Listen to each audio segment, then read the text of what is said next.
Job. Chapter 1. In the land of Uz, there was a blameless and upright man named Job, who feared God and avoided evil. 7 sons and 3 daughters were born to him, and he had 7,000 sheep, 3,000 camels, 500 yoke of oxen, 500 she, asses, and a great number of work animals, so that he was greater than any of the men of the East. His sons used to take turns giving feasts, sending invitations to their 3 sisters to eat and drink with them. And when each feast had run its course, Job would send for them and sanctify them, rising early and offering holocausts for every one of them. For Job said, "It may be that my sons have sinned and blasphemed God in their hearts." This Job did habitually. One day, when the sons of God came to present themselves before the Lord, Satan also came among them. And the Lord said to Satan, "Whence do you come?" Then Satan answered the Lord and said, "From roaming the earth and patrolling it." And the Lord said to Satan, "Have you noticed my servant Job, and that there is no one on earth like him, blameless and upright, fearing God and avoiding evil?" But Satan answered the Lord and said, "Is it for nothing that Job is God-fearing? Have you not surrounded him and his family and all that he has with your protection? You have blessed the work of his hands, and his livestock are spread over the land. But now put forth your hand and touch anything that he has, and surely he will blaspheme you to your face." And the Lord said to Satan, "Behold, all that he has is in your power. Only do not lay a hand upon his person." So Satan went forth from the presence of the Lord. And so one day, while his sons and his daughters were eating and drinking wine in the house of their eldest brother, a messenger came to Job and said, "The oxen were plowing and the asses grazing beside them, and the Sabeans carried them off in a raid. They put the herdsmen to the sword, and I alone have escaped to tell you." While he was yet speaking, another came and said, "Lightning has fallen from heaven and struck the sheep and their shepherds and consumed them, and I alone have escaped to tell you." While he was yet speaking, another came and said, "The Chaldeans formed 3 columns, seized the camels, carried them off, and put those tending them to the sword, and I alone have escaped to tell you." While he was yet speaking, another came and said, "Your sons and daughters were eating and drinking wine in the house of their eldest brother, when suddenly a great wind came across the desert and smote the 4 corners of the house. It fell upon the young people, and they are dead, and I alone have escaped to tell you." Then Job began to tear his cloak and cut off his hair. He cast himself prostrate upon the ground and said, "Naked I came forth from my mother's womb, and naked shall I go back again. The Lord gave, and the Lord has taken away. Blessed be the name of the Lord." In all this, Job did not sin, nor did he say anything disrespectful of God. Chapter 2. Once again, the sons of God came to present themselves before the Lord, and Satan also came with them. And the Lord said to Satan, "Whence do you come?" And Satan answered the Lord and said, "From roaming the earth and patrolling it." And the Lord said to Satan, "Have you noticed my servant Job, and that there is no one on earth like him, faultless and upright, fearing God and avoiding evil? He still holds fast to his innocence, although you incited me against him to ruin him without cause." And Satan answered the Lord and said, "Skin for skin. All that a man has will he give for his life. But now put forth your hand and touch his bone and his flesh, and surely he will blaspheme you to your face." And the Lord said to Satan, "He is in your power, only spare his life." So Satan went forth from the presence of the Lord and smote Job with severe boils from the soles of his feet to the crown of his head. And he took a potsherd to scrape himself as he sat among the ashes. Then his wife said to him, "Are you still holding to your innocence? Curse God and die." But he said to her, "Are even you going to speak as senseless women do? We accept good things from God, and should we not accept evil?"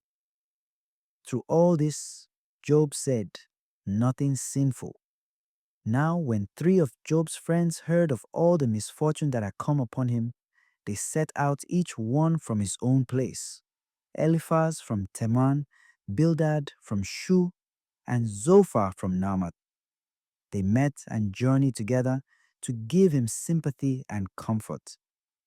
But when, at a distance, they lifted up their eyes and did not recognize him, they began to weep aloud. They tore their cloaks and threw dust upon their heads. Then they sat down upon the ground with him 7 days and 7 nights, but none of them spoke a word to him, for they saw how great was his suffering. Chapter 3. After this, Job opened his mouth and cursed his day. Job spoke out and said, "Perish the day on which I was born, the night when they said, 'The child is a boy.' May that day be darkness. Let not God above call for it, nor light shine upon it. May darkness and gloom claim it, clouds settle upon it, the blackness of night affright it. May obscurity seize that day. Let it not occur among the days of the year, nor enter into the count of the months. May that night be barren. Let no joyful outcry greet it. Let them curse it who curse the sea, the appointed disturbers of Leviathan. May the stars of its twilight be darkened. May it look for daylight but have none, nor gaze on the eyes of the dawn, because it kept not shut the doors of the womb to shield my eyes from trouble.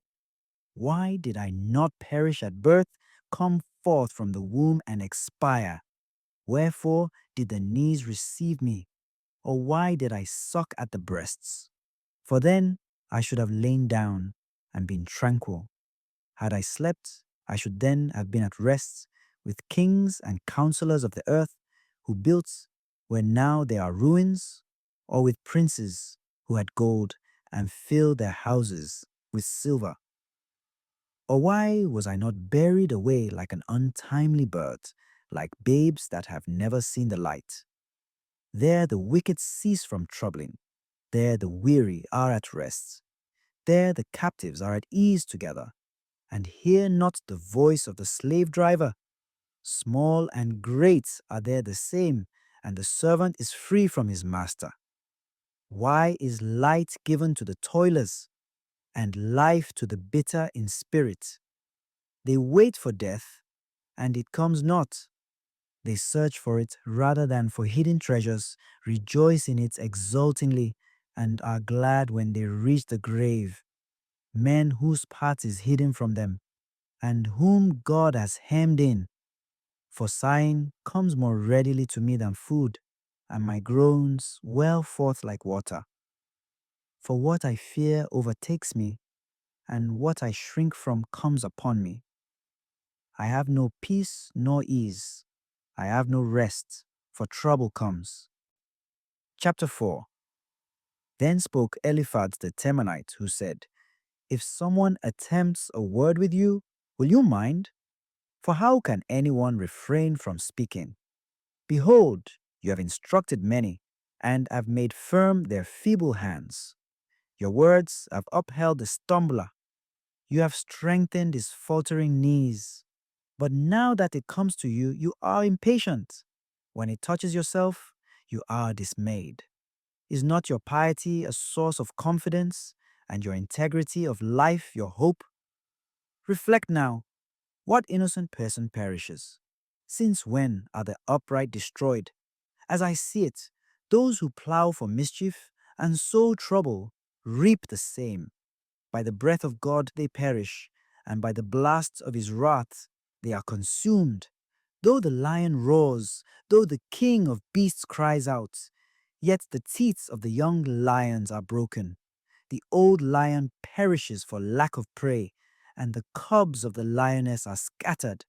For a word was stealthily brought to me, and my ear caught a whisper of it. In my thoughts during visions of the night, when deep sleep falls on men, fear came upon me, and shuddering that terrified me to the bones. Then a spirit passed before me, and the hair of my flesh stood up. It paused, but its likeness I could not discern. A figure was before my eyes, and I heard a still voice. Can a man be righteous as against God? Can a mortal be blameless against his Maker? Lo, he puts no trust in his servants, and with his angels he can find fault. How much more with those that dwell in houses of clay, whose foundation is in the dust, who are crushed more easily than the moth. Morning or evening, they may be shattered. With no heed paid to it, they perish forever. The pegs of their tent are plucked up. They die without knowing wisdom. Chapter 5. Call now. Will anyone respond to you?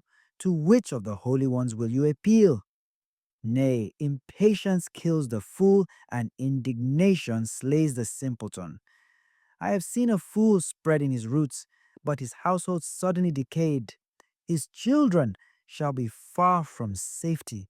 They shall be crushed at the gates without a rescuer.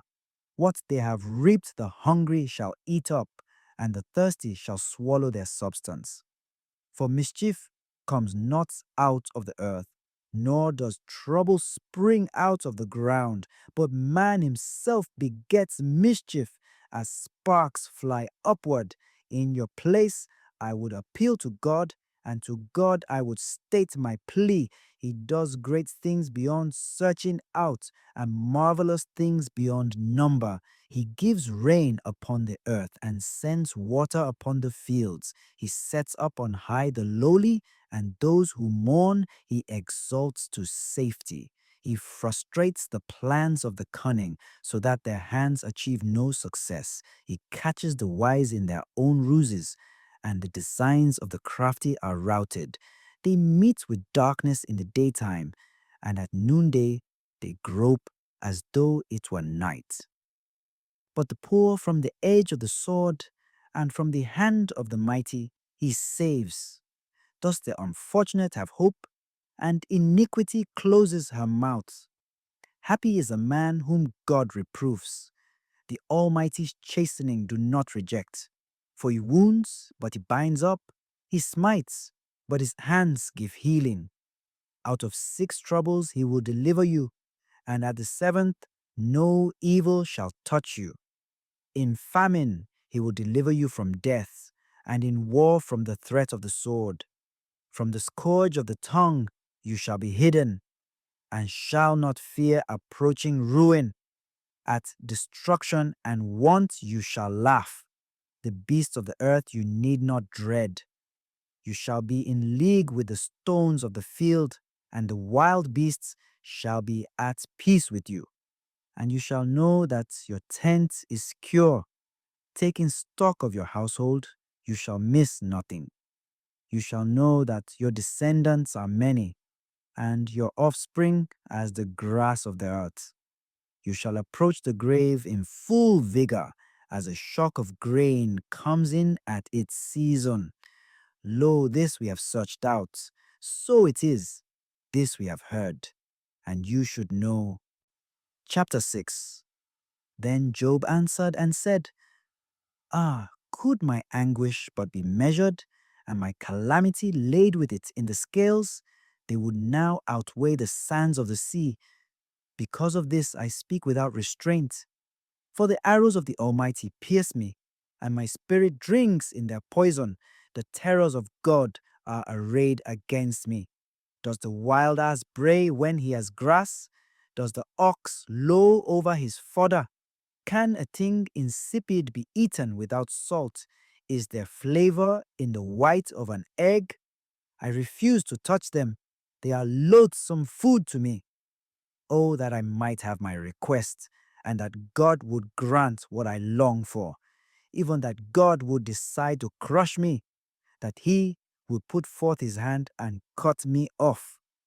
Then I should still have consolation and could exult through unremitting pain, because I have not transgressed the commands of the Holy One. What strength have I that I should endure? And what is my limit that I should be patient? Have I the strength of stones, or is my flesh of bronze?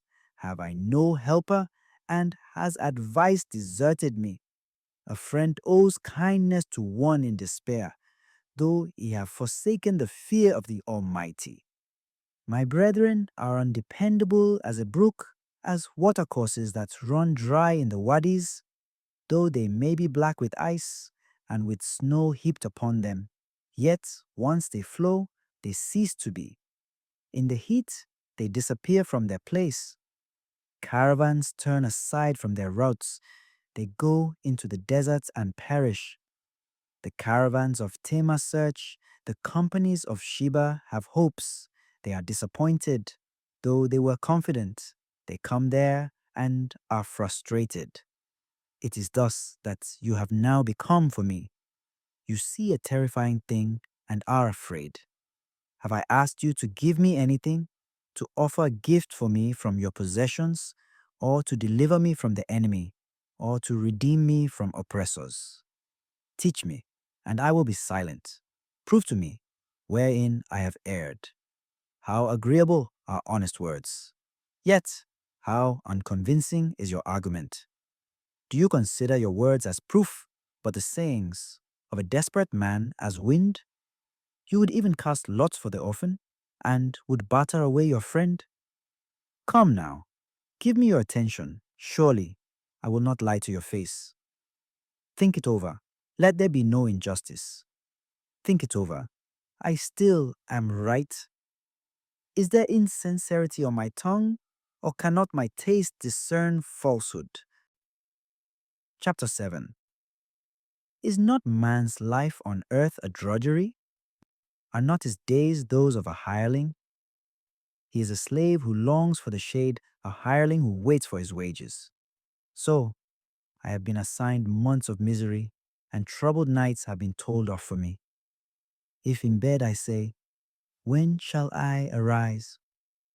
Then the night drags on. I am filled with restlessness until the dawn. My flesh is clothed with worms and scabs. My skin cracks and festers. My days are swifter than a weaver's shuttle. They come to an end without hope. Remember that my life is like the wind. I shall not see happiness again. The eye that now sees me shall no more behold me. As you look at me, I shall be gone. As a cloud dissolves and vanishes, so he who goes down to the nether world shall come up no more. He shall not again return to his house. His place shall know him no more. My own utterance I will not restrain. I will speak in the anguish of my spirit. I will complain in the bitterness of my soul. Am I the sea or a monster of the deep that you place a watch over me? When I say, my bed shall comfort me, my couch shall ease my complaint, then you affright me with dreams and with visions terrify me, so that I should prefer choking and death rather than my pains. I waste away, I cannot live forever. Let me alone, for my days are but a breath. What is man that you make much of him or pay him any heed? You observe him with each new day and try him at every moment. How long will it be before you look away from me and let me alone long enough to swallow my spittle? Though I have sinned, what can I do to you, O watcher of men? Why do you not pardon my offense or take away my guilt? For soon I shall lie down in the dust, and should you seek me, I shall then be gone. Chapter 8. Bildad the Shuhite spoke out and said, how long will you utter such things? The words from your mouths are like a mighty wind. Does God pervert judgment? And does the Almighty distort justice? If your children have sinned against him, and he has left them in the grip of their guilt, still, if you yourself have recourse to God and make supplication to the Almighty, should you be blameless and upright, surely now he will awake for you and restore your rightful domain. Your former state will be of little moment, for in time to come you will flourish indeed. If you inquire of the former generations and give heed to the experience of the fathers, as we are but of yesterday, and have no knowledge, because our days on earth are but a shadow, will they not teach you and tell you and utter their words of understanding? Can the papyrus grow up without mire? Can the reed grass flourish without water? While it is yet green and uncut, it withers quicker than any grass. So is the end of everyone who forgets God, and so shall the hope of the godless man perish. His confidence is but a gossamer thread, and his trust is a spider's web. He shall rely upon his family, but it shall not last. He shall cling to it, but it shall not endure. He is full of sap before sunrise, and beyond his garden his shoots go forth. About a heap of stones are his roots entwined. Among the rocks he takes hold. Yet if one tears him from his place, it will disown him. I have never seen you. There he lies rotting beside the road, and out of the soil another sprouts. Behold, God will not cast away the upright, neither will he take the hand of the wicked. Once more will he fill your mouth with laughter, and your lips with rejoicing. They that hate you shall be clothed with shame, and the tents of the wicked shall be no more. Chapter 9. Then Job answered and said, I know well that it is so, but how can a man be justified before God? Should one wish to contend with him, he could not answer him once in 1,000 times. God is wise in heart and mighty in strength. Who has withstood him and remained unscathed? He removes the mountains before they know it. He overturns them in his anger. He shakes the earth out of its place, and the pillars beneath it tremble. He commands the sun, and it rises not. He seals up the stars. He alone stretches out the heavens and treads upon the crests of the sea. He made the Bear and Orion, the Pleiades and the constellations of the south. He does great things past finding out, marvelous things beyond reckoning. Should he come near me, I see him not. Should he pass by, I am not aware of him. Should he seize me forcibly, who can say him nay? Who can say to him, what are you doing? He is God, and he does not relent. The helpers of Rahab bow beneath him. How much less shall I give him any answer, or choose out arguments against him? Even though I were right, I could not answer him, but should rather beg for what was due me. If I appealed to him, and he answered my call, I could not believe that he would hearken to my words. With a tempest, he might overwhelm me and multiply my wounds without cause. He need not suffer me to draw breath, but might fill me with bitter griefs. If it be a question of strength, he is mighty, and if of judgment, who will call him to account? Though I were right, my own mouth might condemn me. Were I innocent, he might put me in the wrong. Though I am innocent, I myself cannot know it. I despise my life. It is all one. Therefore I say, both the innocent and the wicked he destroys. When the scourge slays suddenly, he laughs at the despair of the innocent. The earth is given into the hands of the wicked. He covers the faces of its judges. If it is not he, who then is it? My days are swifter than a runner. They flee away. They see no happiness. They shoot by like skiffs of reed, like an eagle swooping upon its prey. If I say, I will forget my complaining. I will lay aside my sadness and be of good cheer. Then I am in dread of all my pains. I know that you will not hold me innocent. If I must be accounted guilty, why then should I strive in vain? If I should wash myself with snow and cleanse my hands with lye, yet you would plunge me in the ditch so that my garments would abhor me. For he is not a man like myself, that I should answer him, that we should come together in judgment.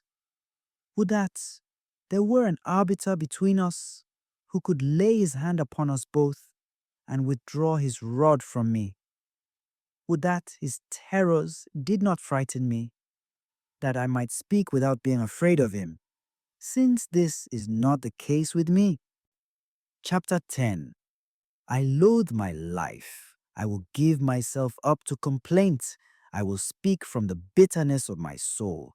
I will say to God, do not put me in the wrong. Let me know why you oppose me.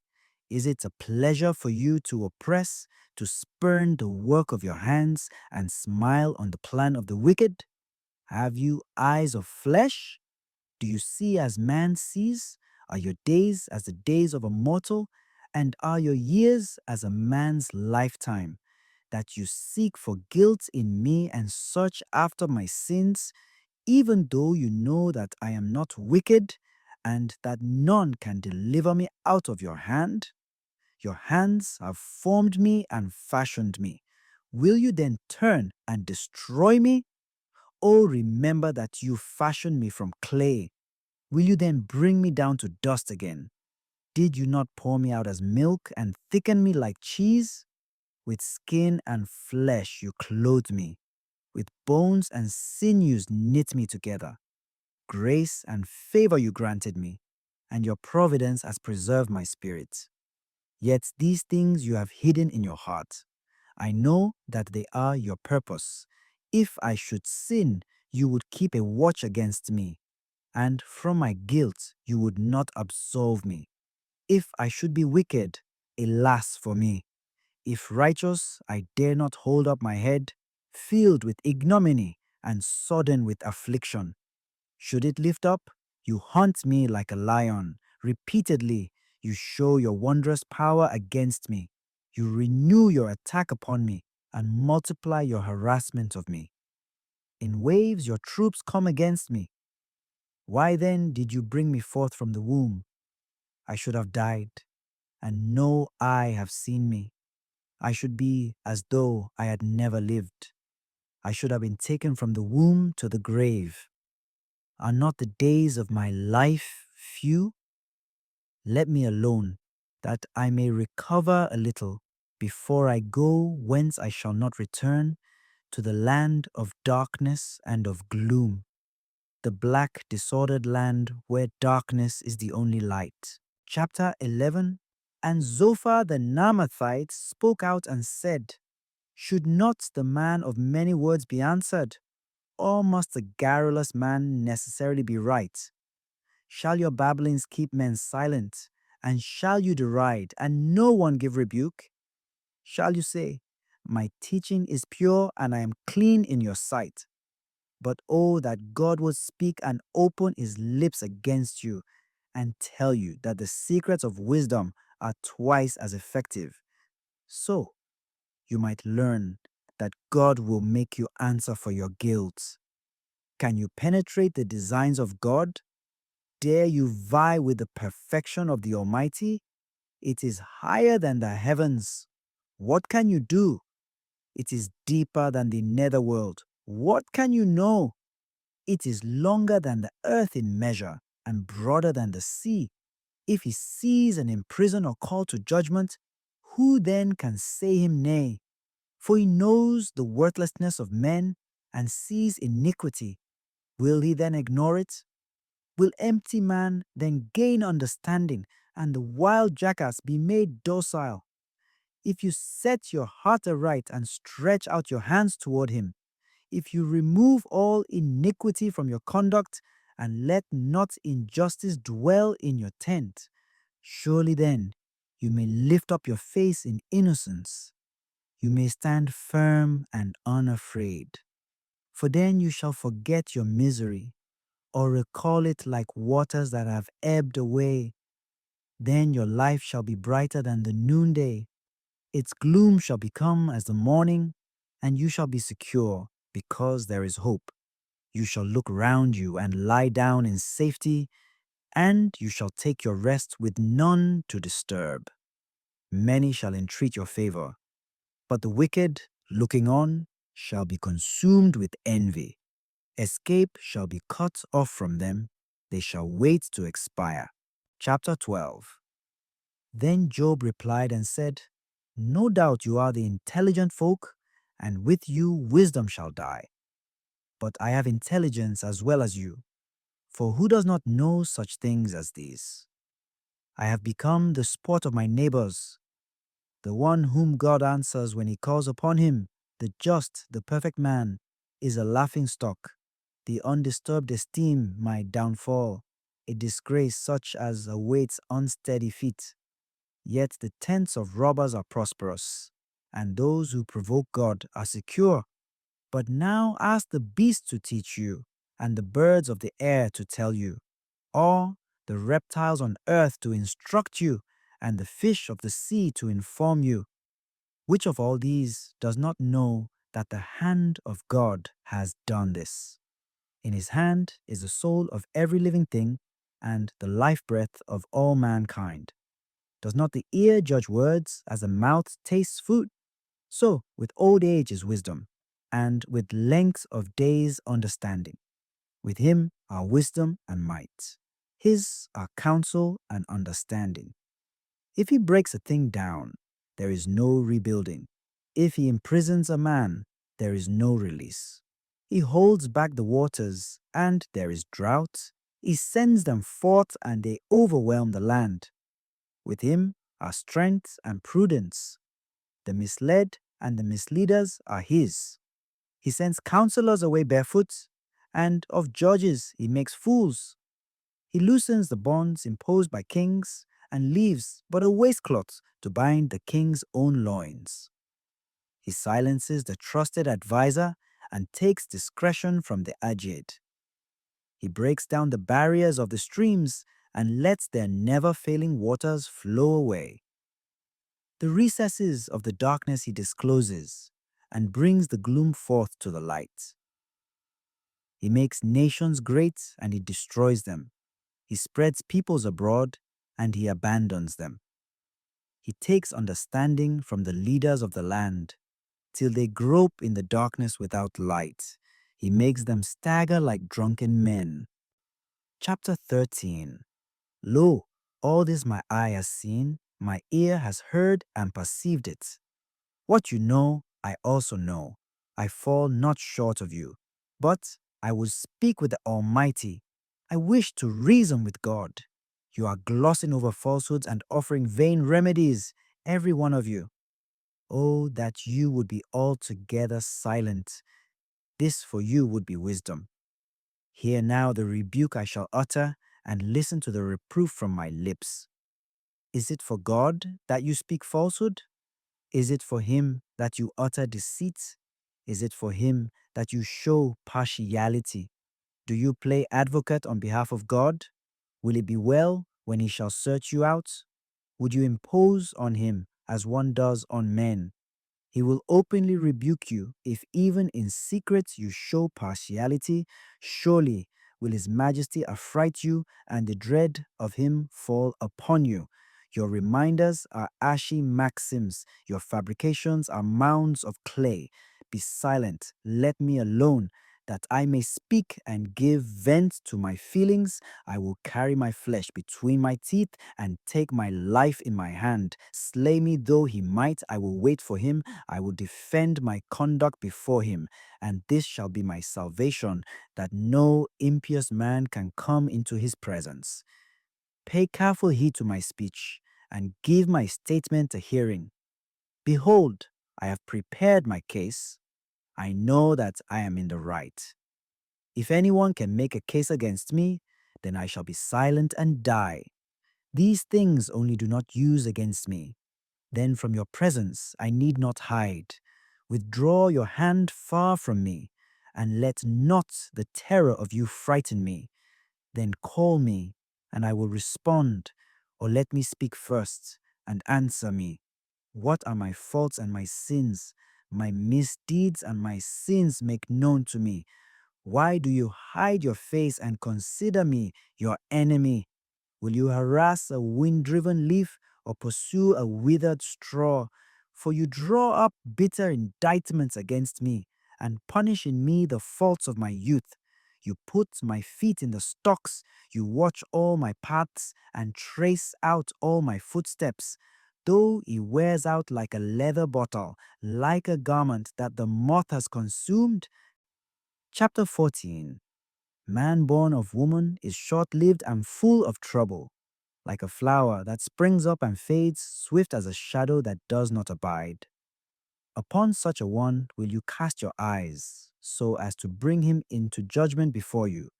Can a man be found who is clean of defilement? There is none, however short his days. You know the number of his months. You have fixed the limit which he cannot pass. Look away from him and let him be, while, like a hireling, he completes his day. For a tree there is hope, if it be cut down, that it will sprout again and that its tender shoots will not cease. Even though its roots grow old in the earth and its stump die in the dust, yet at the first whiff of water it may flourish again and put forth branches like a young plant. But when a man dies, all vigor leaves him. When man expires, where then is he? As when the waters of a lake fail, or a stream grows dry and parches, so men lie down and rise not again. Till the heavens are no more, they shall not awake, nor be roused out of their sleep. Oh, that you would hide me in the netherworld and keep me sheltered till your wrath is past, would fix a time for me, and then remember me. When a man has died, were he to live again, all the days of my drudgery, I would wait until my relief should come. You would call, and I would answer you. You would esteem the work of your hands. Surely then, you would count my steps and not keep watch for sin in me. My misdeeds would be sealed up in a pouch, and you would cover over my guilt. But as a mountain falls at last, and its rock is moved from its place, as waters wear away the stones and floods wash away the soil of the land, so you destroy the hope of man.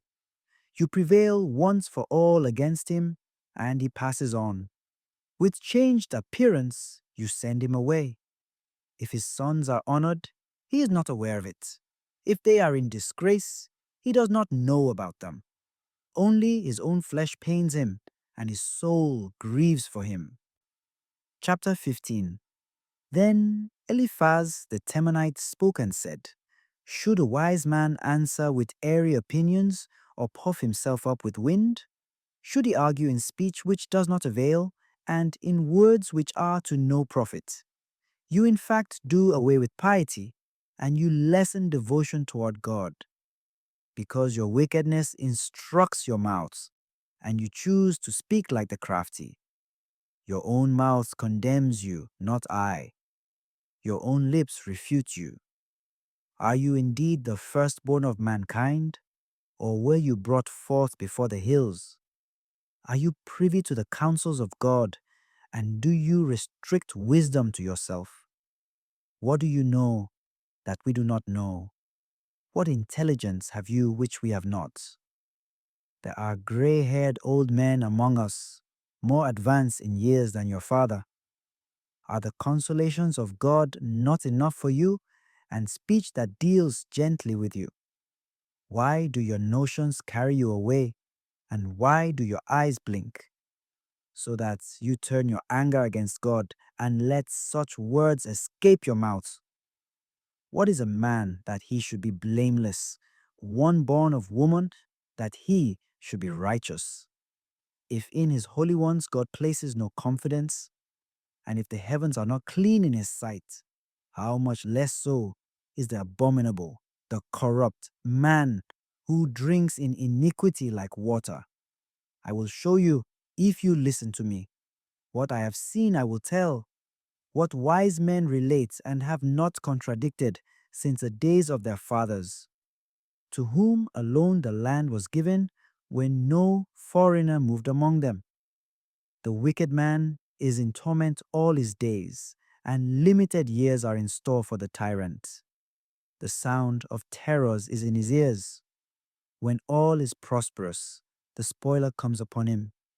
He despairs of escape in the darkness and looks ever for the sword. A wanderer, food for the vultures. He knows that his destruction is imminent. By day, the darkness fills him with dread. Distress and anguish overpower him because he has stretched out his hand against God and bade defiance to the Almighty. One shall rush sternly upon him with the stout bosses of his shield, like a king prepared for the charge, because he has blinded himself with his crassness, padding his loins with fat. He shall dwell in ruinous cities, in houses that are deserted, that are crumbling into clay, with no shadow to lengthen over the ground. He shall not be rich, and his possessions shall not endure. A flame shall wither him up in his early growth, and with the wind his blossoms shall disappear. His stalk shall wither before its time, and his branches shall be green no more. He shall be like a vine that sheds its grapes unripened, and like an olive tree casting off its bloom. For the breed of the impious shall be sterile, and fire shall consume the tents of extortioners. They conceive malice and bring forth emptiness. They give birth to failure. Chapter 16. Then Job answered and said, I have heard this sort of thing many times. Wearisome comforters are you all. Is there no end to wendy words? Or what sickness have you that you speak on? I also could talk as you do, were you in my place. I could declaim over you or wag my head at you. I could strengthen you with talk or shake my head with silent lips. If I speak, this pain I have will not be checked. If I leave off, it will not depart from me. But now that I am exhausted and stunned, all my company has closed in on me. As a witness, there rises up my traducer, speaking openly against me. I am the prey his wrath assails. He gnashes his teeth against me. My enemies lord it over me. Their mouths are agape to bite me. They smite me on the cheek insultingly. They are all enlisted against me. God has given me over to the impious. Into the clutches of the wicked he has cast me. I was in peace, but he dislodged me. He seized me by the neck and dashed me to pieces. He has set me up for a target. His arrows strike me from all directions. He pierces my sides without mercy. He pours out my gall upon the ground. He pierces me with thrust upon thrust. He attacks me like a warrior. I have fastened sackcloth over my skin and have laid my brow in the dust. My face is inflamed with weeping, and there is darkness over my eyes, although my hands are free from violence, and my prayer is sincere. O earth, cover not my blood, nor let my outcry come to rest. Even now, behold, my witness is in heaven, and my spokesman is on high. My friends it is who wrong me. Before God, my eyes drop tears, that he may do justice for a mortal in his presence, and decide between a man and his neighbor. For my years are numbered now, and I am on a journey from which I shall not return. Chapter 17. My spirit is broken, my lamp of life extinguished, my burial is at hand. I am indeed mocked, and as their provocation mounts, my eyes grow dim. Grant me one to offer you a pledge on my behalf. Who is there that will give surety for me? You darken their minds to knowledge, therefore they do not understand. My lot is described as evil, and I am made a byword of the people. Their object lesson I have become. My eye has grown blind with anguish, and all my frame is shrunken to a shadow. Upright men are astonished at this, and the innocent aroused against the wicked. Yet the righteous shall hold to his way, and he who has clean hands increase in strength. But turn now and come on again, for I shall not find a wise man among you. My days are passed away, my plans are at an end, the cherished purposes of my heart. Such men change the night into day. Where there is darkness, they talk of approaching light.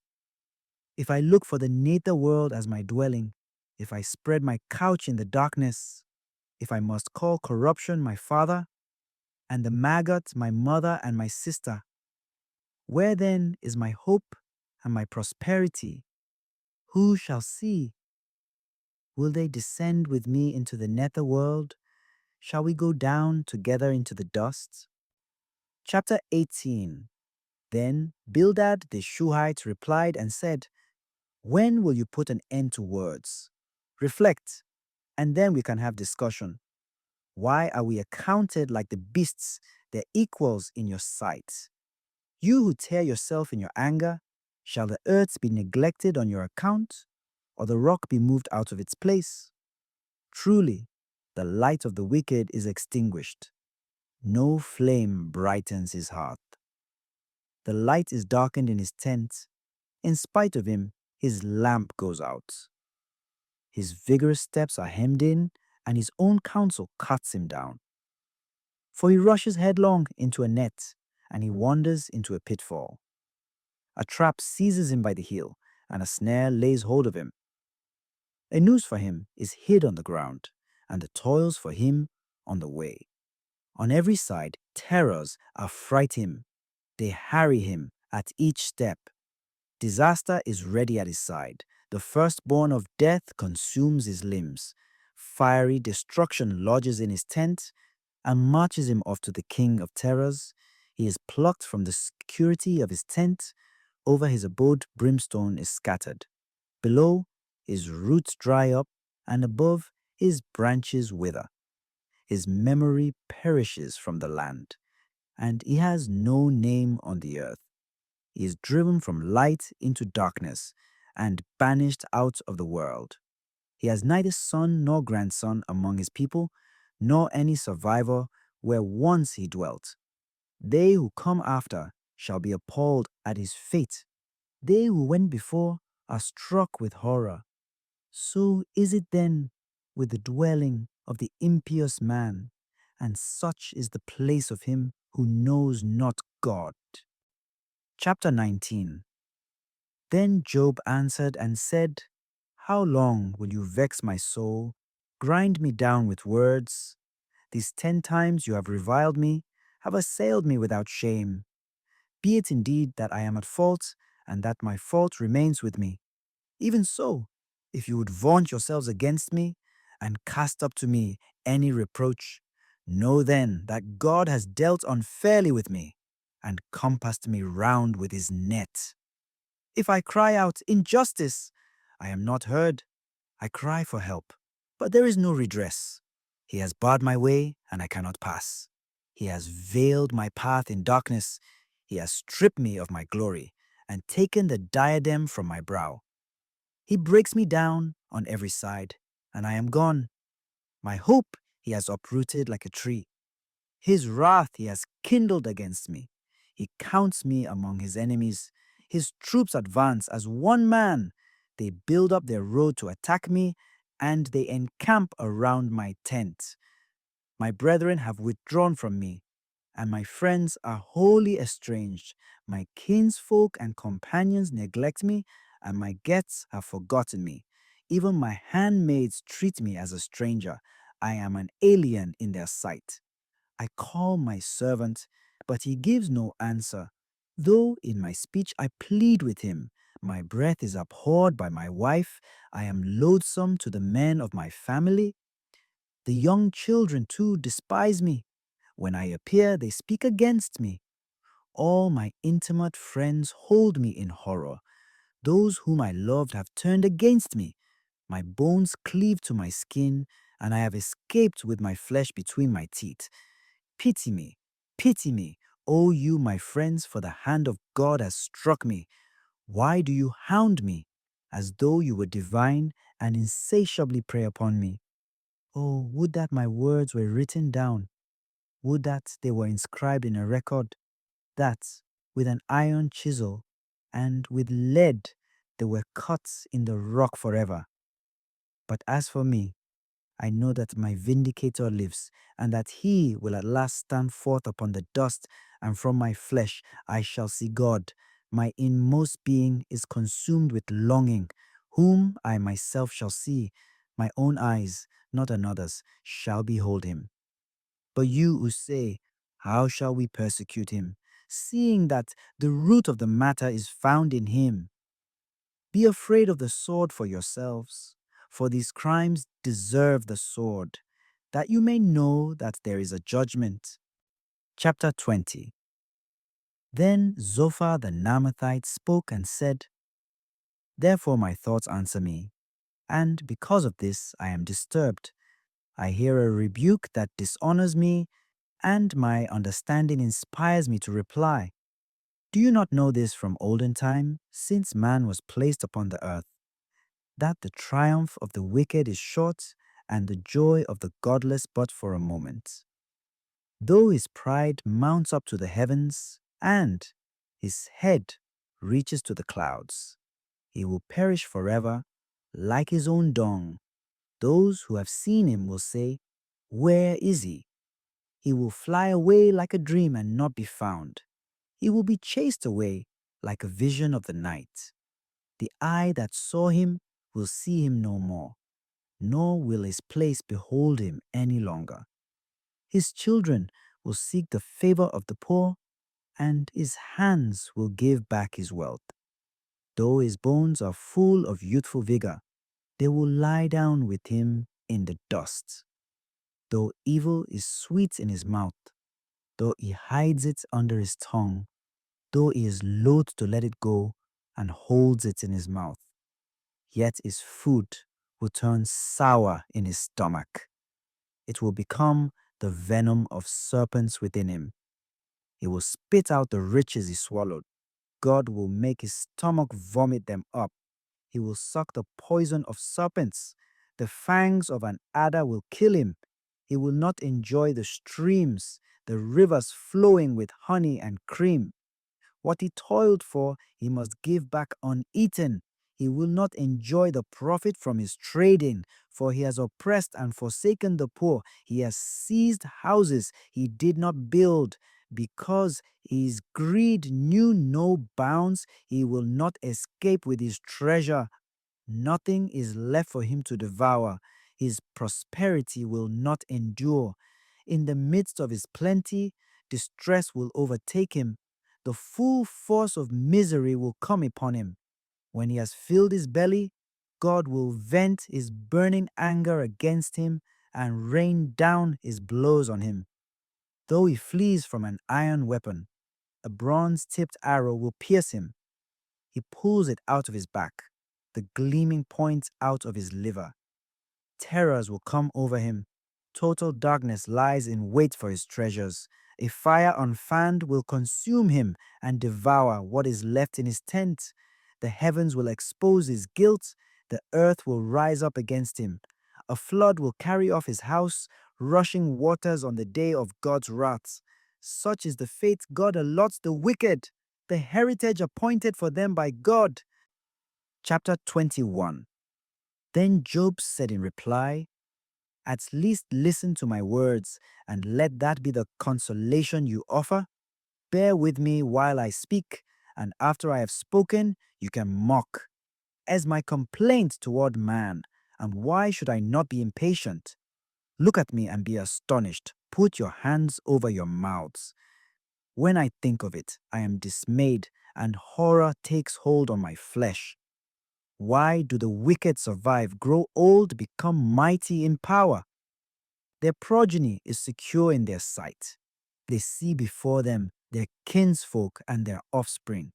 Their homes are safe and without fear, nor is the scourge of God upon them. Their bulls gender without fail, their cows calve and do not miscarry. These folk have infants numerous as lambs, and their children dance. They sing to the timbrel and harp and make merry to the sound of the flute. They live out their days in prosperity and tranquilly go down to the nether world. Yet they say to God, "Depart from us, for we have no wish to learn your ways.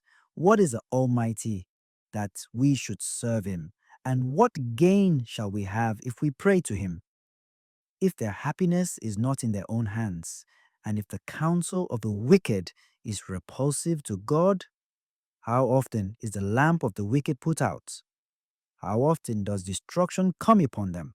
The portion he allots in his anger. Let them be like straw before the wind, and like chaff which the storm snatches away. May God not store up the man's misery for his children. Let him requite the man himself so that he feels it. Let his own eyes see the calamity and the wrath of the Almighty. Let him drink. For what interest has he in his family after him when the number of his months is finished? Can anyone teach God knowledge, seeing that he judges those on high? One dies in his full vigor, wholly at ease and content. His figure is full and nourished, and his bones are rich in marrow. Another dies in bitterness of soul, having never tasted happiness. Alike they lie down in the dust, and worms cover them both. Behold, I know your thoughts, and the arguments you rehearse against me. For you say, "Where is the house of the magnate, and where the dwelling place of the wicked?" Have you not asked the wayfarers, and do you not recognize their monuments? Nay, the evil man is spared calamity when it comes. Who will charge him with his conduct to his face? And for what he has done, who will repay him? He is carried to the grave, and the clods of the valley are sweet to him. Over him, the funeral mound keeps watch, while all the line of mankind follows him, and the countless others who have gone before. How then can you offer me vain comforts, while in your answers perfidy remains? Chapter 22. Then Eliphaz the Temanite answered and said, "Can a man be profitable to God? Though to himself a wise man be profitable. Is it of advantage to the Almighty if you are just? Or is it a gain to him if you make your ways perfect? Is it because of your piety that he reproves you, that he enters with you into judgment? Is not your wickedness manifold? Are not your iniquities endless? You have unjustly kept your kinsmen's goods in pawn, left them stripped naked of their clothing. To the thirsty you have given no water to drink, and from the hungry you have withheld bread. As if the land belonged to the man of might, and only the privileged were to dwell in it. You have sent widows away empty-handed, and the resources of orphans you have destroyed. Therefore snares are round about you, and a sudden terror causes you dismay, or darkness in which you cannot see. A deluge of waters covers you. Does not God, in the heights of the heavens, behold the stars, high though they are? Yet you say, "What does God know? Can he judge through the thick darkness? Clouds hide him so that he cannot see. He walks upon the vault of the heavens. Do you indeed keep to the ancient way trodden by worthless men, who were snatched away before their time, whose foundations a flood swept away?" These men said to God, "Depart from us, and what can the Almighty do to us?" Yet he had filled their houses with good things. But far be from me the mind of the impious. The just look on and are gladdened, and the innocent deride them. Truly, these have been destroyed where they stood, and such as were left, fire has consumed. Come to terms with him to be at peace. In this shall good come to you, receive instruction from his mouth, and lay up his words in your heart. If you return to the Almighty, you will be restored. If you put iniquity far from your tents, and treat raw gold like dust, and the fine gold of Ophir as pebbles from the brook, then the Almighty himself shall be your gold and your sparkling silver. For then you shall delight in the Almighty, and you shall lift up your face toward God. You shall entreat him, and he will hear you, and your vows you shall fulfill. When you make a decision, it shall succeed for you, and upon your ways the light shall shine. For he brings down the pride of the haughty, but the man of humble mien he saves. God delivers him who is innocent. You shall be delivered through cleanness of hands. Chapter 23. Again Job answered and said, Though I know my complaint is bitter, his hand is heavy upon me in my groanings. Oh, that today I might find him, that I might come to his judgment seat. I would set out my cause before him and fill my mouth with arguments. I would learn the words with which he would answer and understand what he would reply to me. Even should he contend against me with his great power, yet would that he himself might heed me. There the upright man might reason with him, and I should once and for all preserve my rights. But if I go to the east, he is not there, or to the west, I cannot perceive him. Where the north enfolds him, I behold him not. By the south he is veiled, and I see him not. Yet he knows my way. If he proved me, I should come forth as gold. My foot has always walked in his steps. His way I have kept, and have not turned aside. From the commands of his lips I have not departed. The words of his mouth I have treasured in my heart. But he had decided, and who can say him nay? What he desires, that he does. For he will carry out what is appointed for me, and many such things may yet be in his mind. Therefore am I dismayed before him. When I take thought, I fear him. Indeed, God has made my courage fail. The Almighty has put me in dismay. Yes, would that I had vanished in darkness, and that thick gloom were before me to conceal me. Chapter 24. Why are not times set by the Almighty, and why do his friends not see his days? The wicked remove landmarks, they steal away herds and pasture them. The asses of orphans they drive away, they take the widow's ox for a pledge. They force the needy off the road, all the poor of the land are driven into hiding. Like wild asses in the desert, these go forth to their task of seeking food. The steppe provides food for the young among them. They harvest at night in the untilled land. They pass the night naked, without clothing, for they have no covering against the cold. They are drenched with the rain of the mountains, and for want of shelter, they cling to the rock. Between the rows, they press out the oil, they glean in the vineyard of the wicked. They tread the wine presses, yet suffer thirst, and famished are those who carry the sheaves. From the dust, the dying groan, and the souls of the wounded cry out, yet God does not treat it as unseemly. There are those who are rebels against the light, they know not its ways, they abide not in its paths. When there is no light, the murderer rises to kill the poor and needy. The eye of the adulterer watches for the twilight. He says, No eye will see me. In the night, the thief roams about, and he puts a mask over his face. In the dark, he breaks into houses. By day, they shut themselves in. None of them know the light, for daylight they regard as darkness. Their portion in the land is accursed, and wickedness is splintered like wood. To him who rises without assurance of his life, he gives safety and support. He sustains the mighty by his strength, and his eyes are on their ways. They are exalted for a while, and then they are gone. They are laid low and, like all others, are gathered up. Like ears of grain they shrivel. If this be not so, who will confute me and reduce my argument to naught? Chapter 25.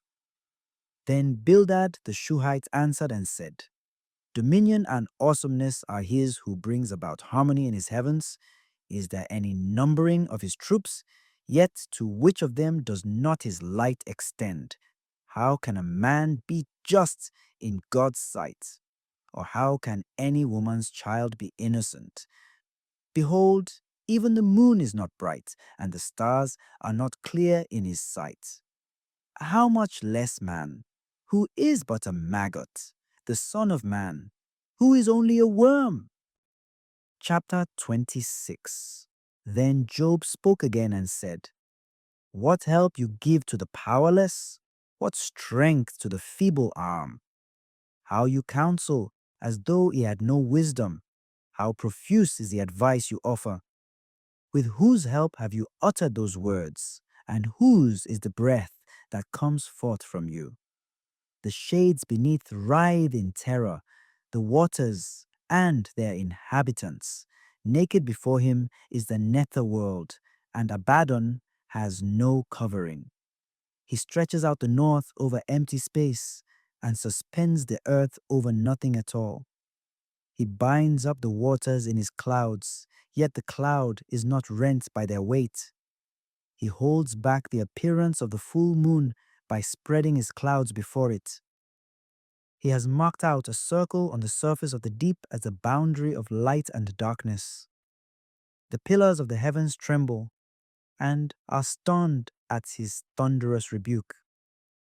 By his power, he stirs up the sea, and by his might he crushes Rahab. With his angry breath he scatters the waters, and he hurls the lightning against them relentlessly. Lo, these are but the outlines of his ways, and how faint is the word we hear? Chapter 27. I will teach you the manner of God's dealings, and the way of the Almighty I will not conceal. As God lives, who withholds my deserts, the Almighty, who has made bitter my soul, so long as I still have life in me, and the breath of God is in my nostrils. My lips shall not speak falsehood, nor my tongue utter deceit. Far be it from me to account you right. Till I die, I will not renounce my innocence. My justice I maintain, and I will not relinquish it. My heart does not reproach me for any of my days. Let my enemy be as the wicked, and my adversary as the unjust. For what can the impious man expect when he is cut off, when God requires his life? Will God then attend to his cry when calamity comes upon him? Will he then delight in the Almighty and call upon him constantly? Behold, you yourselves have all seen it. Why then do you spend yourselves in idle words? This is the portion of a wicked man from God, the inheritance an oppressor receives from the Almighty. Though his children be many, the sword is their destiny. His offspring shall not be filled with bread. His survivors, when they die, shall have no burial, and their widows shall not be mourned. Though he heap up silver like dust, and store away mounds of clothing, what he has stored, the just man shall wear, and the innocent shall divide the silver. He builds his house as of cobwebs, or like a booth put up by the vine-keeper.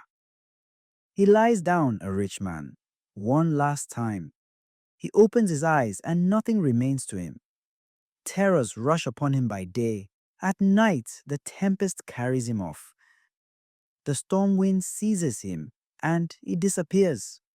It sweeps him out of his place. Chapter 28. There is indeed a mine for silver, and a place for gold which men refine. Iron is taken from the earth, and copper is melted out of stone. He sets an end to darkness, and searches out all perfection, the stones of darkness, and the shadow of death. He breaks open a shaft away from where people live. They are forgotten by travelers. They hang far from mankind. They swing to and fro. The earth, from it comes bread, but underneath it is turned up as by fire. Its stones are the place of sapphires, and it has dust of gold. That path no bird of prey knows, nor has the falcon's eyes seen it. The proud beasts have not trodden it, nor has the fierce lion passed over it. He puts forth his hand on the flinty rock. He overturns the mountains by the roots. He cuts out channels in the rocks, and his eye sees every precious thing. He dams up the streams from trickling. What is hidden, he brings forth to light. But where shall wisdom be found? And where is the place of understanding? Man does not know its worth, and it is not found in the land of the living. The deep says, "It is not in me," and the sea says, "It is not with me." It cannot be bought for gold, and silver cannot be weighed as its price. It cannot be valued in the gold of Ophir, in precious onyx or sapphire. Gold and glass cannot equal it, nor can it be exchanged for jewels of fine gold. No mention shall be made of coral or of crystal. The price of wisdom is above pearls. The topaz of Ethiopia cannot equal it, nor can it be valued in pure gold.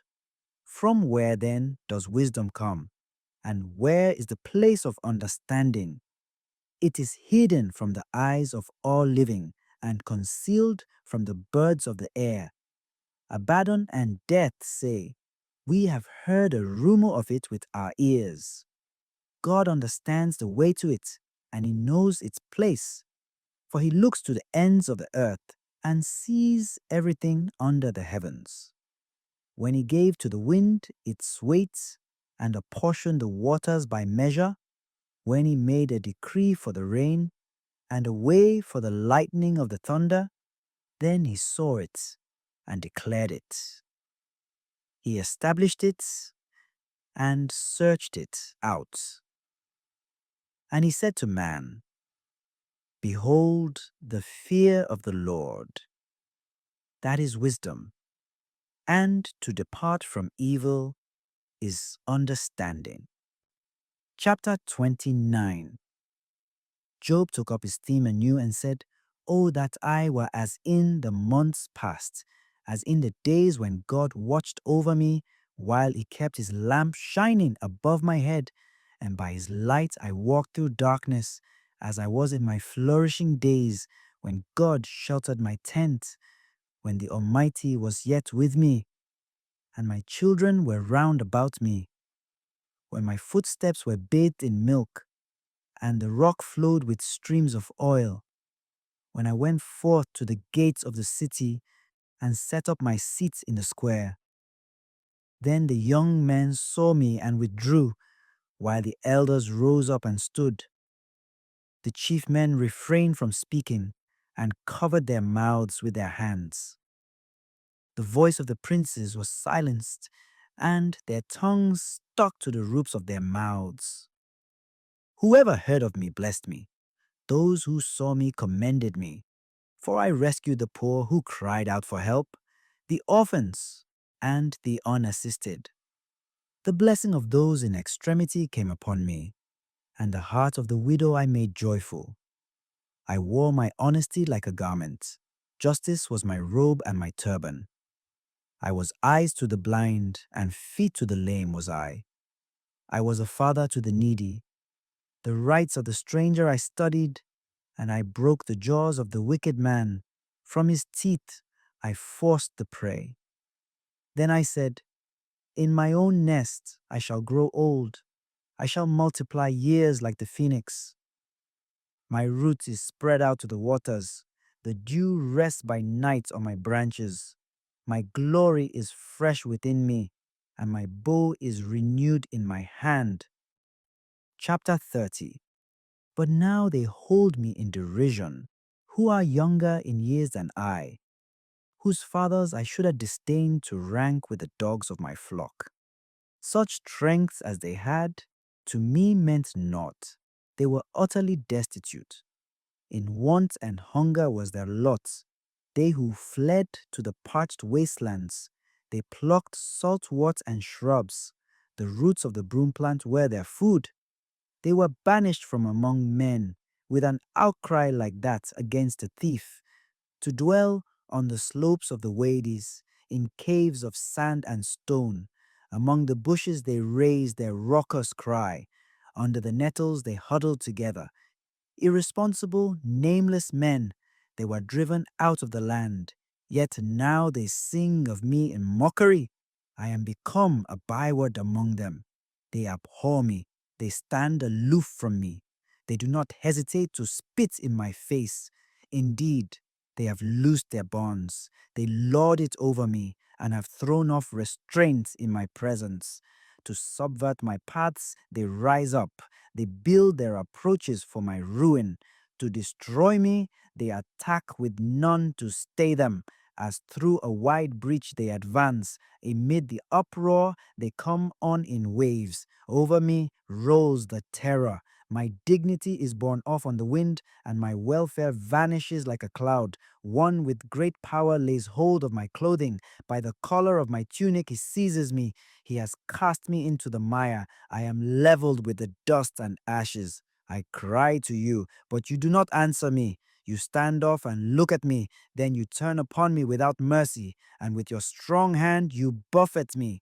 You raise me up and drive me before the wind. I am tossed about by the tempest. Indeed, I know you will turn me back in death to the destined place of everyone alive. Yet, should not a hand be held out to help a wretched man in his calamity? Or have I not wept for the hardships of others? Was not my soul grieved for the destitute? Yet when I looked for good, then evil came. When I expected light, then came darkness. My soul ebbs away from me. Days of affliction have overtaken me. My frame takes no rest by night. My inward part seethes and will not be stilled. I go about in gloom without the sun. I rise up in public to voice my grief. I have become the brother of jackals, companion to the ostrich. My blackened skin falls away from me. The heat scorches my very frame. My harp is turned to mourning, and my reed pipe to sounds of weeping. Chapter 31. But what is man's lot from God above, his inheritance from the Almighty on high? Is it not calamity for the unrighteous and woe for evildoers? Does he not see my ways and number all my steps? Let God weigh me in the scales of justice. Thus will he know my innocence. If I have walked in falsehood, and my foot has hastened to deceit, if my steps have turned out of the way, and my heart has followed my eyes, or any stain clings to my hands, then may I sow, but another eat of it, or may my planting be rooted up. If my land has cried out against me, till its very furrows complained, if I have eaten its produce without payment, and grieved the hearts of its tenants, then let the thistles grow instead of wheat and noxious weeds instead of barley. If I have made an agreement with my eyes and entertained any thoughts against a maiden, if my heart has been enticed toward a woman, and I have lain in wait at my neighbor's door, then may my wife grind for another, and may others cohabit with her. For that would be heinous, a crime to be condemned, a fire that should burn down to the abyss till it consumed all my possessions to the roots. Had I refused justice to my manservant or to my maid when they had a claim against me, what then should I do when God rose up? What could I answer when he demanded an account? Did not he who made me in the womb make him? Did not the same one fashion us before our birth? If I have denied anything to the poor, or allowed the eyes of the widow to languish, while I ate my portion alone, with no share in it for the fatherless, though, like a father, God has reared me from my youth, guiding me even from my mother's womb. if I have seen a wanderer without clothing, or a poor man without covering, whose limbs have not blessed me when warmed with the fleece of my sheep, if I have raised my hand against the innocent, because I saw that I had supporters at the gate, then may my arm fall from the shoulder, my forearm be broken at the elbow. For the dread of God will be upon me, and his majesty will overpower me. Had I put my trust in gold, or called fine gold my security, or had I rejoiced that my wealth was great, or that my hand had acquired abundance? Had I looked upon the sun as it shone, or the moon in the splendor of its progress, and had my heart been secretly enticed to waft them a kiss with my hand, this too would be a crime for condemnation, for I should have denied God above. Had I rejoiced at the destruction of my enemy, or exulted when evil fell upon him, even though I had not suffered my mouth to sin by uttering a curse against his life? Had not the men of my tent exclaimed, "Who has not been fed with his meat?" Because no stranger lodged in the streets, but I opened my door to wayfarers. Had I, out of human weakness, hidden my sins and buried my guilt in my bosom, because I feared the noisy multitude and the scorn of the tribes terrified me? Then I should have remained silent and not come out of doors. Oh, that I had one to hear my case, and that my accuser would write out his indictment. Surely I should wear it on my shoulder or put it on me like a diadem. Of all my steps I should give him an account. Like a prince, I should present myself before him. This is my final plea. Let the Almighty answer me. The words of Job are ended. Chapter 32. Then the three men ceased to answer Job, because he was righteous in his own eyes. But the anger of Elihu, son of Barachel the Buzite, of the family of Ram, was kindled. He was angry with Job for considering himself rather than God to be in the right. He was angry also with the three friends because they had not found a good answer and had not condemned Job. But since these men were older than he, Elihu bided his time before addressing Job.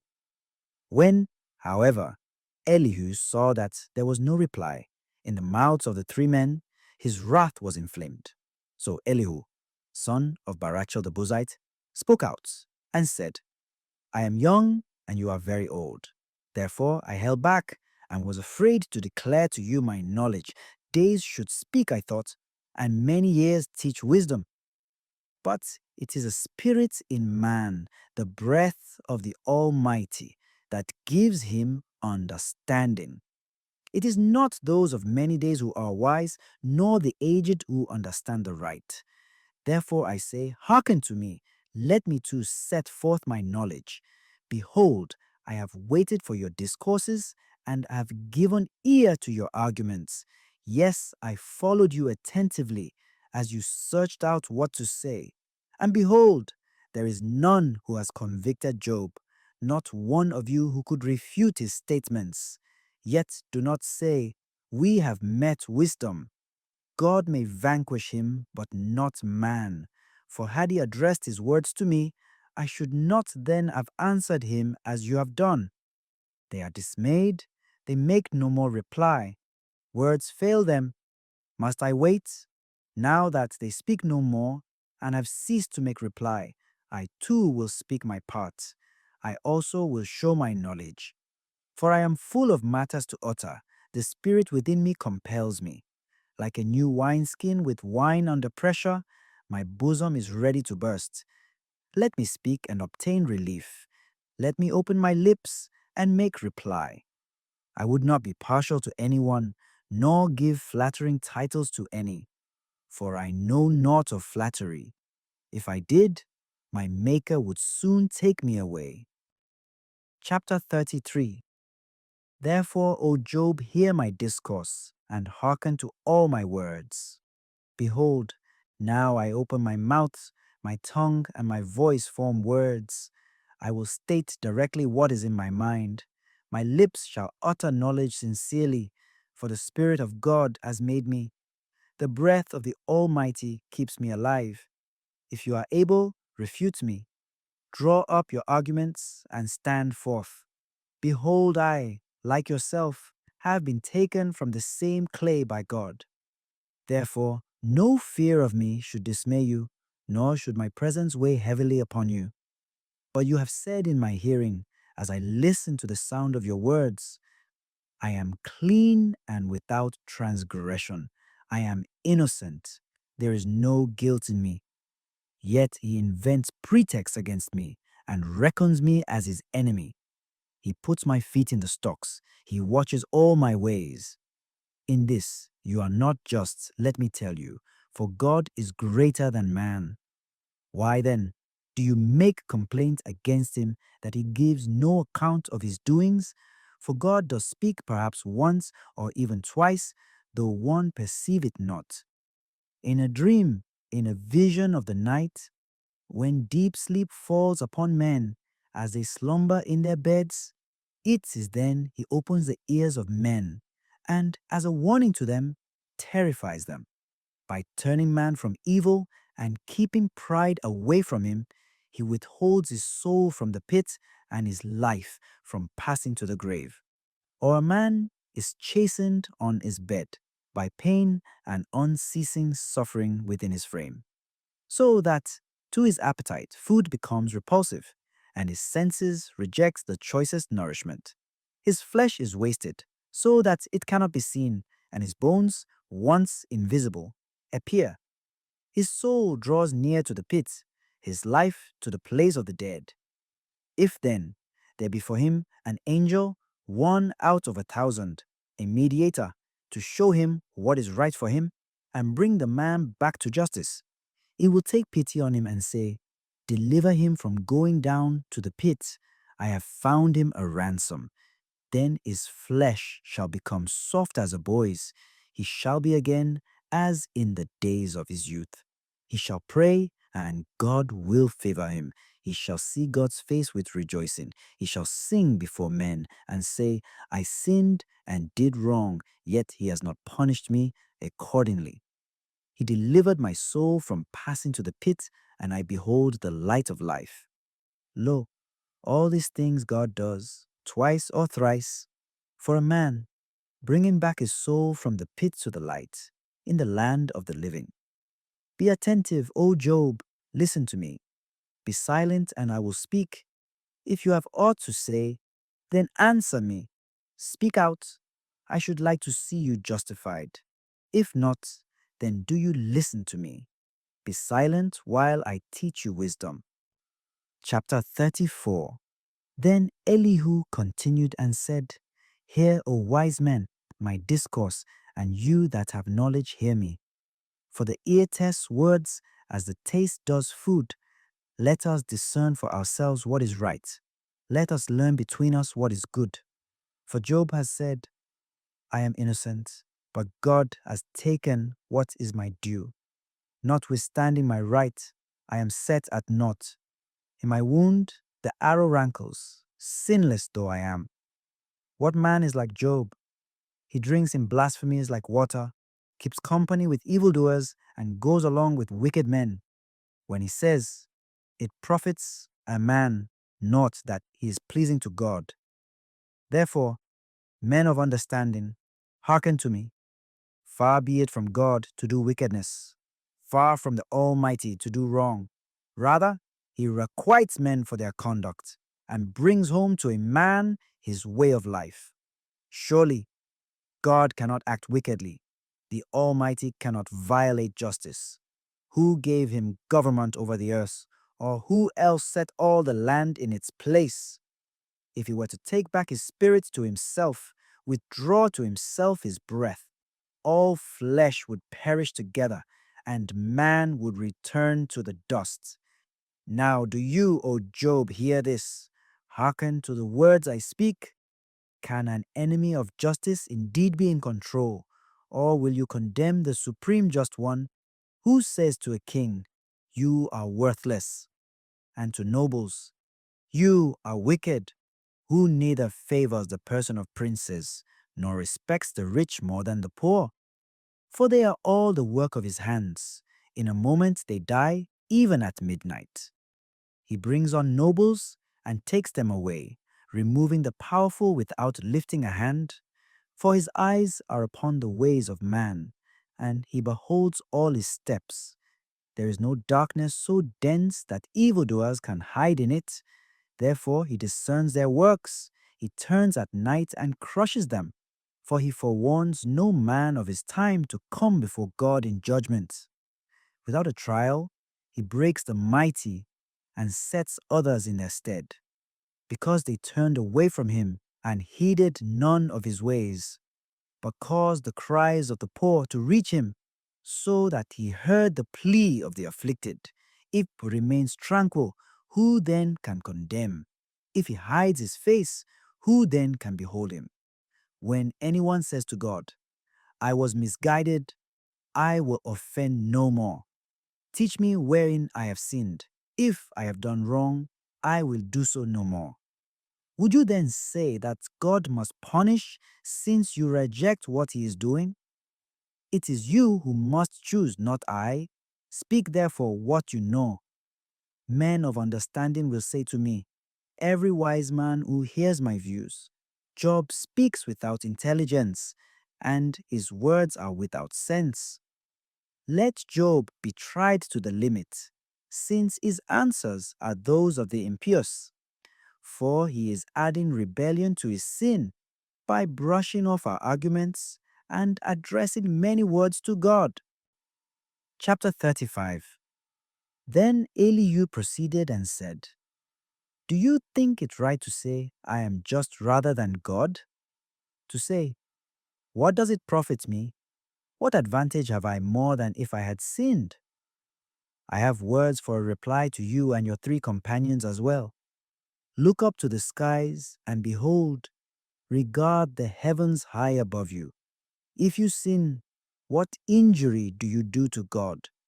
Even if your offenses are many, how do you hurt him? If you are righteous, what do you give him? Or what does he receive from your hand? Your wickedness can affect only a man like yourself, and your justice only a fellow human being. In great oppression, men cry out. They call for help because of the power of the mighty, saying, where is God, my Maker, who has given visions in the night, taught us rather than the beasts of the earth, and made us wise rather than the birds of the heavens? Though thus they cry out, he answers not against the pride of the wicked. But it is idle to say, God does not hear, or that the Almighty does not take notice. Even though you say that you see him not, the case is before him. With trembling should you wait upon him. But now that you have done otherwise, God's anger punishes, nor does he show concern that a man will die. Yet Job to no purpose opens his mouth, and without knowledge multiplies words. Chapter 36. Elihu proceeded further and said, wait yet a little, and I will instruct you, for there are still words to be said on God's behalf.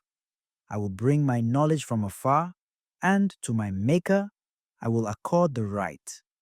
For indeed, my theme cannot fail me, the one perfect in knowledge I set before you. Behold, God rejects the obstinate in heart. He preserves not the life of the wicked. He withholds not the just man's rights, but grants vindication to the oppressed. And with kings upon thrones he sets them, exalted forever. Or if they are bound with fetters and held fast by bonds of affliction, then he makes known to them what they have done, and their sins of boastful pride. He opens their ears to correction and exhorts them to turn back from evil. If they obey and serve him, they spend their days in prosperity, their years in happiness. But if they obey not, they perish, they die for lack of knowledge. The impious in heart lay up anger for themselves. They cry, not for help when he enchains them. Therefore they expire in youth and perish among the reprobate. But he saves the unfortunate through their affliction and instructs them through distress. Take heed, turn not to evil, for you have preferred carousal to affliction. Behold, God is sublime in his power. What teacher is there like him? Who prescribes for him his conduct, or who can say, you have done wrong? Remember, you should extol his work, which men have praised in song.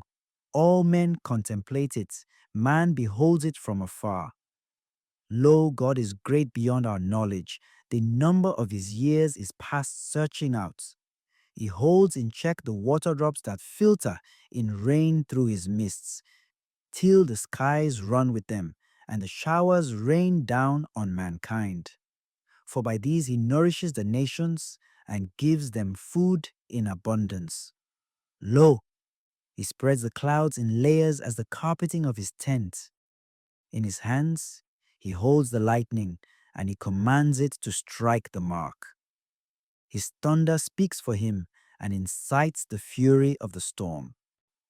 Chapter 37. At this my heart trembles and leaps out of its place, to hear his angry voice as it rumbles forth from his mouth.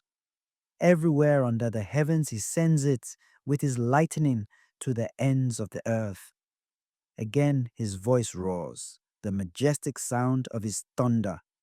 He does great things beyond our knowing, wonders past our searching out.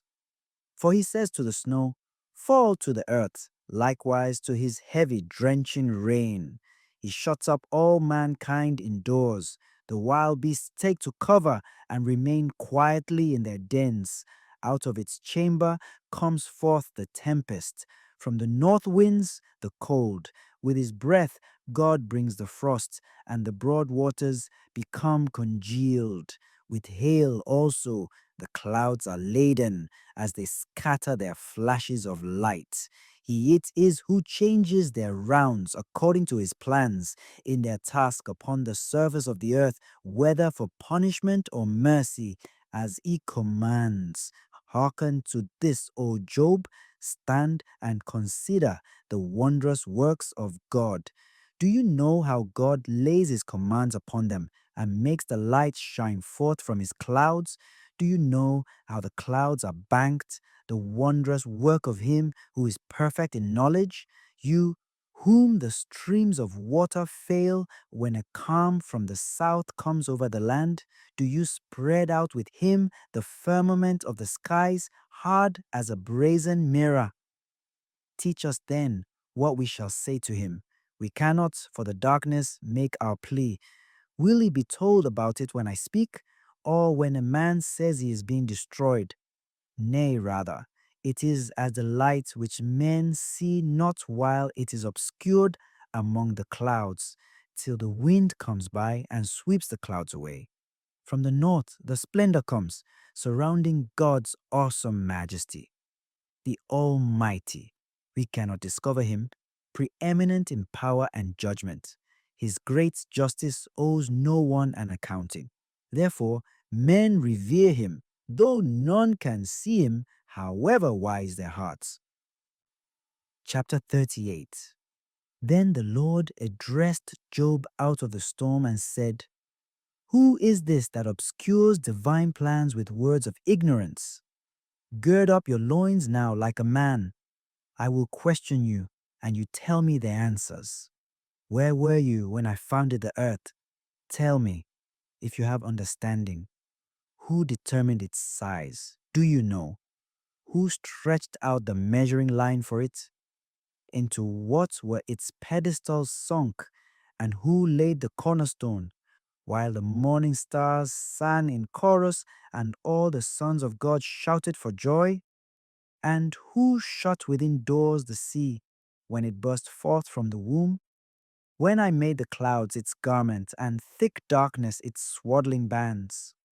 When I set limits for it and fastened the bar of its door and said, thus far shall you come but no farther, and here shall your proud waves be stilled. Have you ever in your lifetime commanded the morning and shown the dawn its place for taking hold of the ends of the earth till the wicked are shaken from its surface? The earth is changed as is clay by the seal and dyed as though it were a garment. But from the wicked the light is withheld, and the arm of pride is shattered.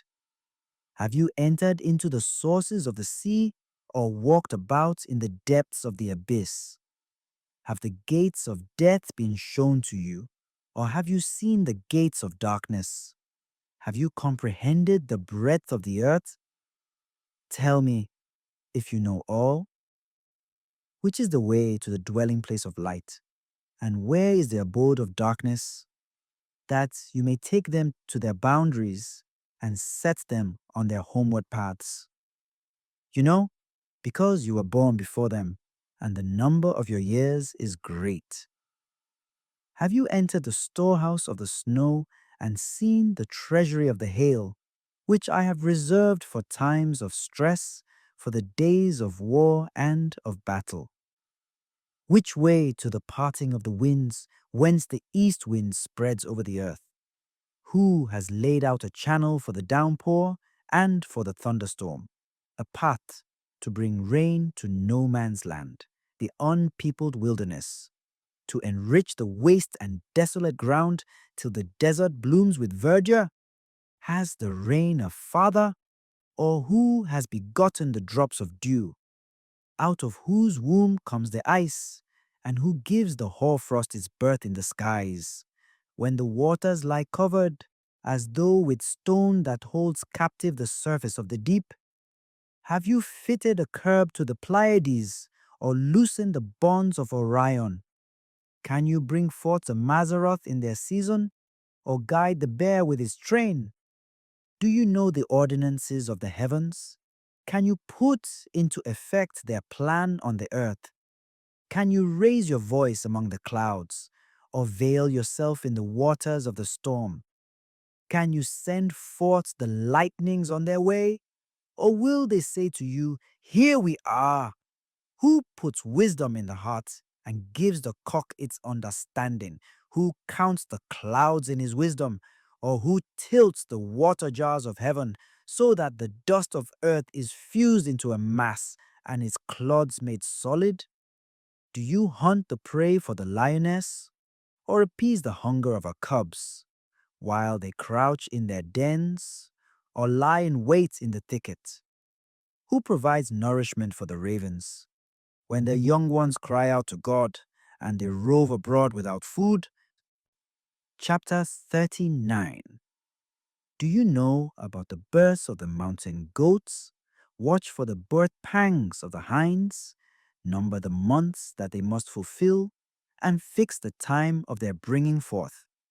They crouch down and bear their young. They deliver their progeny in the desert. When their offspring thrive and grow, they leave and do not return. Who has given the wild ass his freedom, and who has loosed him from bonds? I have made the wilderness his home, and the salt flats his dwelling. He scoffs at the uproar of the city, and hears no shouts of a driver. He ranges the mountains for pasture, and seeks out every patch of green. Will the wild ox consent to serve you, and to pass the nights by your manger? Will a rope bind him in the furrow, and will he harrow the valleys after you? Will you trust him for his great strength, and leave to him the fruits of your toil? Can you rely on him to thresh out your grain and gather in the yield of your threshing floor? The wings of the ostrich beats idly. Her plumage is lacking in pinions.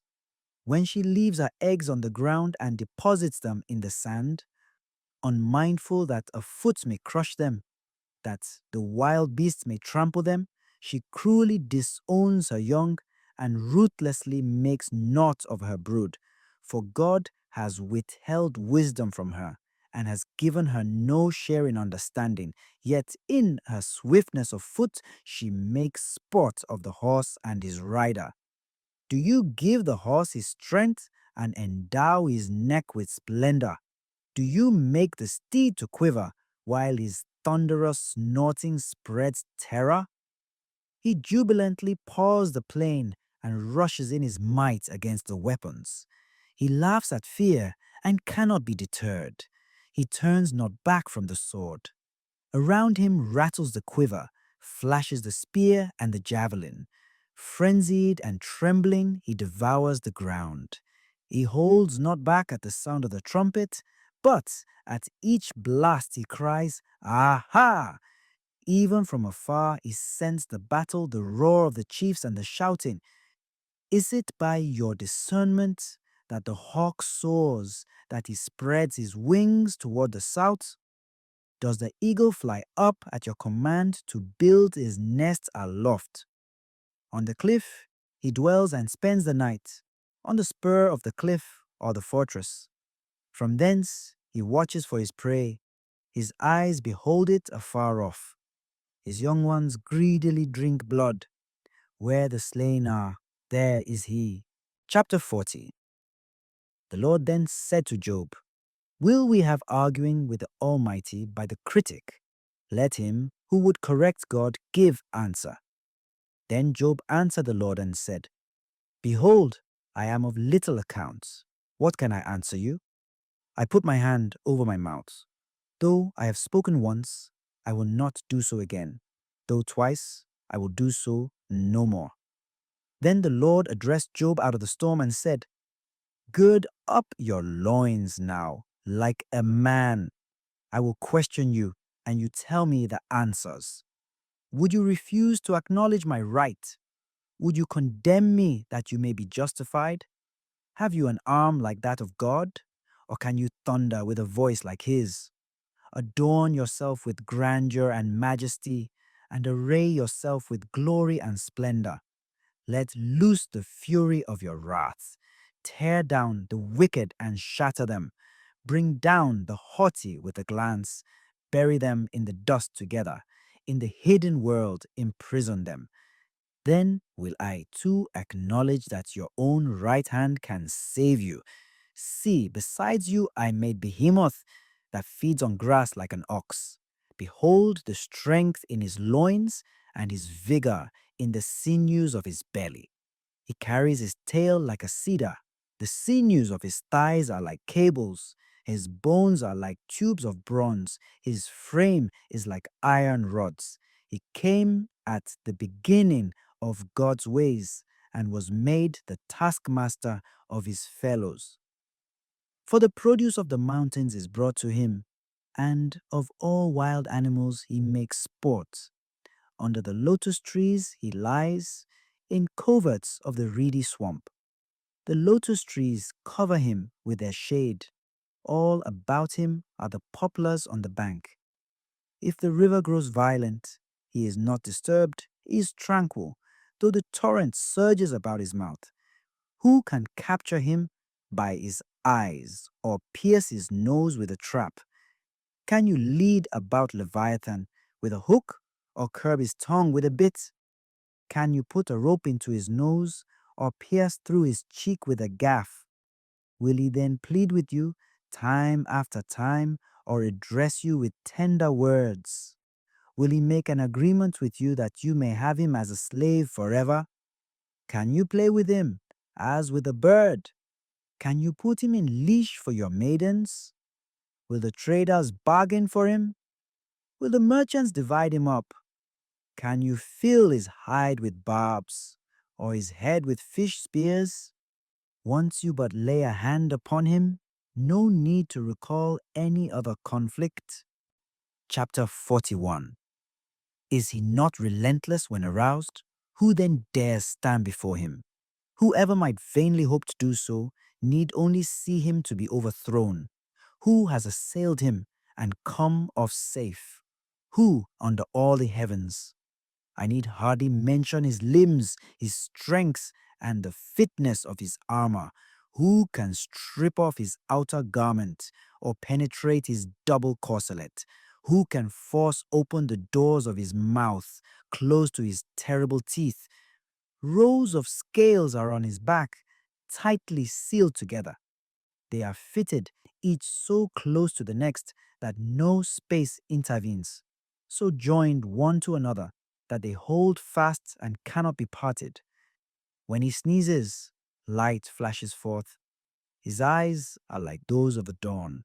Out of his mouth go forth firebrands. Sparks of fire leap forth. From his nostrils issues steam as from a seething pot or bowl. His breath sets coals afire. A flame pours from his mouth. Strength abides in his neck, and terror leaps before him. His heart is hard as stone, his flesh as the lower millstone. When he rises up, the mighty are afraid. The waves of the sea fall back. Should the sword reach him, it will not avail, nor will the spear, nor the dart, nor the javelin. He regards iron as straw and bronze as rotten wood. The arrow will not put him to flight. Sling stones used against him are but straws. Clubs he esteems as splinters. He laughs at the crash of the spear. His belly is sharp as pottery fragments. He spreads like a threshing sledge upon the mire. He makes the depths boil like a pot. The sea he churns like perfume in a kettle. Behind him he leaves a shining path. You would think the deep had the hoary head of age. Upon the earth there is not his like. Intrepid he was made. All, however lofty, fear him. He is king over all proud beasts. Chapter 42. Then Job answered the Lord and said, I know that you can do all things, and that no purpose of yours can be hindered. I have dealt with great things that I do not understand, things too wonderful for me, which I cannot know. I had heard of you by word of mouth, but now my eye has seen you. Therefore I disown what I have said, and repent in dust and ashes. And it came to pass, after the Lord had spoken these words to Job, that the Lord said to Eliphaz the Temanite, I am angry with you and with your two friends, for you have not spoken rightly concerning me, as has my servant Job. Now therefore take 7 bullocks and 7 rams, and go to my servant Job, and offer up a holocaust for yourselves, and let my servant Job pray for you, for his prayer I will accept, not to punish you severely, for you have not spoken rightly concerning me, as has my servant Job. Then Eliphaz the Temanite, and Bildad the Shuhite, and Zophar the Naamathite went and did as the Lord had commanded them. And the Lord accepted the intercession of Job. Also, the Lord restored the prosperity of Job after he had prayed for his friends. The Lord even gave to Job twice as much as he had before.